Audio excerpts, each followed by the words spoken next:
right, welcome back. We are joined now by Julia Robertson, an actor at the Wayne Theater. Thank you so much for being back with us today. It's my pleasure. Thank you for having me again. It is always our pleasure to have you. And we are talking about the importance of being earnest coming up at the Wayne. For those who might not be familiar with the show that are watching right now, tell us a little bit about it. So it's written by Oscar Wilde, who wrote The Portrait of Dorian Gray, but this is one of Wilde's comedies. He did 4, and this one's regarded as his masterpiece.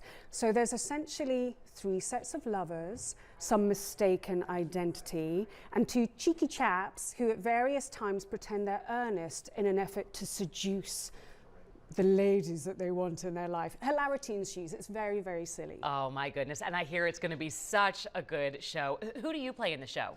So I'm Lady Bracknell in the show, and when I originally auditioned, I wanted to be Miss Prism, who's the governess, and she's a wannabe writer of romance, kind of like Barbara Cartland, and she has hilarious scenes.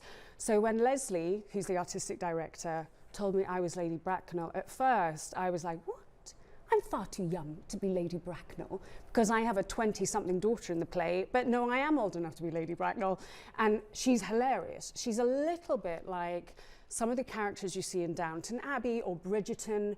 She's the matriarch, she loves her children, she'll enter a room like a battleship, she loves gossip, and she has some of the most famous lines in theatre. So she's been played by Judi Dench, by David Suchet. It's phenomenal. Oh, and doesn't that happen sometimes? You think you want one part and then you end up loving the part you get.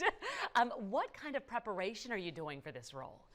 So I always delve into the text. I read a lot about the author. I look at various performances I like, but then I also think about my own physicality and my voice and what I can bring to it. So in some performances, you'll see Lady Bracknell being a bit doddery.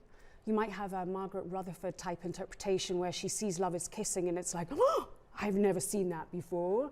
But of course, this is a wily woman. You know, it's like they say young people have invented shenanigans. She knows all about shenanigans. Yes. So this lady is a bit more aware of what's going on around the room. Yeah, I love it. I cannot wait to see what you're bringing to that role. And it's been around, this play, for a long time. What makes this experience at the Wayne so special, would you say? So this comes with, I don't know, it's a reveal. Well, people know already. There's music in it. So not throughout the show. If you want some wild, you're going to get some juicy wild, but there are boy band numbers in it. And partly because the show talks about lust, you know, that romantic love where you meet someone and you've never even spoken to someone, but you're like, let's get married, you know, it's ridiculous.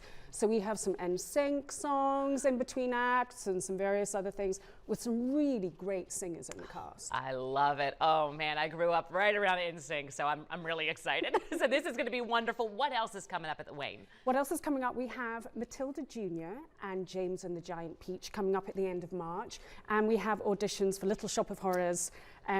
But first, of course, we have this show, so please get tickets. Oh, it's going to be wonderful. I've heard nothing but good things. The Wayne Theater, the importance of being earnest. Yes. Thank you so much for being here with us. Thank you. It's been lovely. Yes, we will have you back soon, and we will be right back.